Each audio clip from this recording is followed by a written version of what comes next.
السلام علیکم میرے پیارے دوستو، نہانے سے پہلے آپ کو پیشاب آ جائے تو یہ معدہ اور مثانہ کمزور ہونے کی یہ نشانی ہے۔ روزانہ پابندی کے ساتھ قرآن مجید فرقان حمید کی تلاوت کیا کرو، اس کا ثواب حضور اکرم اور اپنے والدین، اساتذہ کرام اور تمام مسلمانوں کو پہنچایا کرو۔ لیموں کا رس چہرے پر لگانے سے چہرے کی جریاں ختم ہو جاتی ہیں۔ روزانہ صبح سبزہ دیکھنے سے نظر تیز ہوتی ہے۔ سونف اور شہد ملا کر کھانے سے قدرتی طور پر رنگ انسان کا گورا ہو جاتا ہے۔ بھنے ہوئے چنے کھانے سے معدہ تندرست رہتا ہے۔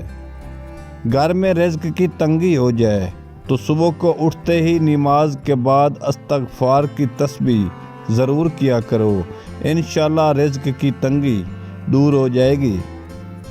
داڑھی کے بالوں میں کنگھا کرنے سے بال مضبوط ہوتے ہیں۔ شام کے وقت کھانا چھوڑ دینا بڑھاپے کو دعوت دیتا ہے۔ بھوک کی کمی کا مسئلہ ہو تو اونٹنی کا دودھ پیا کرو، جسم کی بیماریاں اور کمزوریاں ختم ہو جائیں گی۔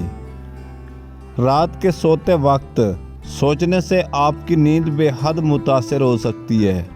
آہستہ آہستہ کھانا کھایا کرو، پیٹ کی گیس اور بیماریاں ختم ہو جائیں گی۔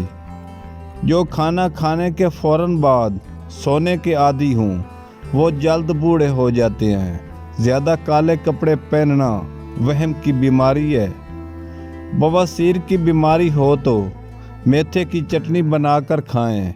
کدو زیادہ کھانے والے لوگوں کو نیند بڑے سکون سے آتی ہے۔ کالی مرچ کے 4 دانے روزانہ چبا کر کھا لیا کرو۔ 4 دن میں مردانہ طاقت اتنی ہوگی آپ نے سوچا بھی نہ ہوگا۔ عضو میں سختی اور ٹیمنگ میں بہت زیادہ اضافہ ہوگا۔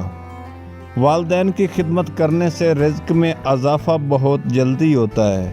کالا نمک چاٹنے سے کئی سال تک گلا نہیں بیٹھتا۔